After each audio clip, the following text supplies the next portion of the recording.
সমাজের কিছু মানুষ খুবই একঘেয়েমি করে কোনো বিষয় নিয়ে। কেমন জানি তারা নিজেরা যতটুকু বোঝে, নিজেরা নিজে নিজে যতটুকু বোঝে সেই বুঝের উপরেই সীমাবদ্ধ থাকে। একটা জিনিস যদি কখনো ভালো হয়, যেটা তার জন্য ভালো হবে, দিনের জন্য ভালো হবে, সমাজের জন্য ভালো হবে, সেই জিনিসগুলো বুঝতে চায় না। এজন্য কিছু কিছু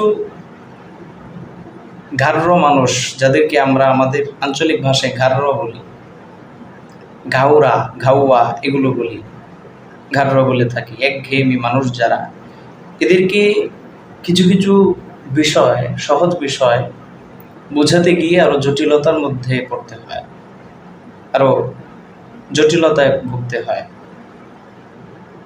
এই জন্য যারা ঘাড়র, একঘেয়েমি যারা করে, ঘাউরা, ঘাড়রা, এদেরকে কোনো জিনিস বোঝাতে নেই। স্বাভাবিকভাবে যদি বলার পরে না বোঝে, এদেরকে অতিরিক্ত বোঝানোর প্রয়োজন নেই। এদেরকে বোঝাতে গেলে সহজ জিনিসটা আরো কঠিন থেকে কঠিনতর হয়ে যায়, এতে আরো ঝামেলা বৃদ্ধি পায়। আমার ছোট্ট একটা গল্প মনে পড়েছে। একটা অঞ্চলে একজন হাফেজ সাহেব ছিলেন, যিনি অন্ধ, মাদ্রাসায় পড়াতেন। একদিন ওনার এক ছাত্র ওনাকে লাঞ্চের দাওয়াত করলেন, বাসায় দাওয়াত করেছে দুপুরের খাবারের জন্য। উস্তাদ ছাত্রকে ডাকলেন, ডেকে বললেন যে তুমি যে আমাকে লাঞ্চের দাওয়াত দিয়েছ, তার লাঞ্চে আমাকে আপ্যায়নের জন্য কি কি ব্যবস্থা তোমার থাকবে, কয়টা আইটেম থাকছে?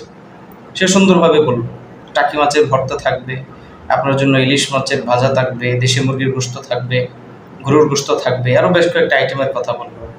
এবার ছাত্র বলছে, তবে ওস্তাদ স্পেশাল যে জিনিসটা আপনার জন্য থাকবে সেটা হলো দুধ, দুধটা আপনার জন্য স্পেশাল। তবে এখানে উল্লেখ্য হলো যে ওই অন্ধ হাফেজ সাহেব আগে যদিও দুধ পান করেছেন, তবে দুধ যে খেয়েছেন এটা তেনার জানা ছিল না, বা তিনি দুধ কি জিনিস অন্ধ মানুষ দেখেনও নাই, জানেনও নাই।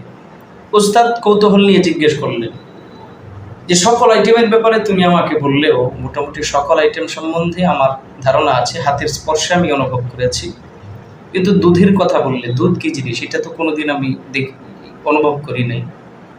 এবার ছাত্র বলছে যে উস্তাদ, দুধ তো হলো সাদা।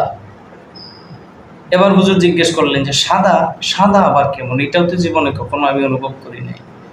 এবার ছাত্র বোঝানোর জন্য বলতেছে যে বক যেরকম সাদা, সাদা বক, আমরা বলি বগা, বক যেরকম সাদা, বক হইল সাদা, এই সাদা হইল দুধ। এবার উস্তাদ বলতেছেন যে বক সাদা, আমি তো বক কোনোদিন দেখি নাই, বক কিরকম? ছাত্র বক সহজে চেনানোর জন্য, বোঝানোর জন্য সে তার নিজের হাতটাকে এরকম করছে। এটা হইল বকের ঠোঁট, মাথা,